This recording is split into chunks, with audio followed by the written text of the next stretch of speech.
আজ সুপ্রিম কোর্টে সুপ্রিম থাপ্পড় খেল বিজেপি। কলকাতা হাইকোর্ট আগেই স্পষ্টভাবে জানিয়ে দিয়েছিল যে বাংলার 100 দিনের কাজ বন্ধ রাখা যাবে না, অবিলম্বে তা চালু করতে হবে। কিন্তু সেই রায়কে চ্যালেঞ্জ করে কেন্দ্রের বিজেপি সরকার গিয়েছিল শীর্ষ আদালতে অর্থাৎ সুপ্রিম কোর্টে।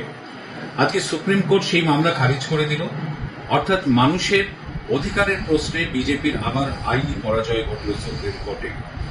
অর্থাৎ মানুষের অধিকারকে বঞ্চিত রেখে, মানুষের প্রাপ্যকে অস্বীকার করে, আদালতের নির্দেশকে অমান্য করে বিজেপি প্রমাণ করে দিয়েছে বা দিয়েছিল যে তারা বাংলা বিরোধী, তারা গরিব মানুষ বিরোধী, তারা বাংলার মানুষ বিরোধী।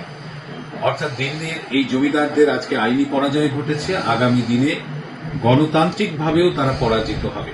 রবীন্দ্রনাথ ঠাকুর এদের জন্যই লিখেছিলেন, মানুষের অধিকারে বঞ্চিত করেছে যারা মানুষকে তার অধিকার থেকে বঞ্চিত করে, গণ আদালতের বিচারেও আগামী দিনে কিন্তু তাদের পরাজিত হতেই হবে।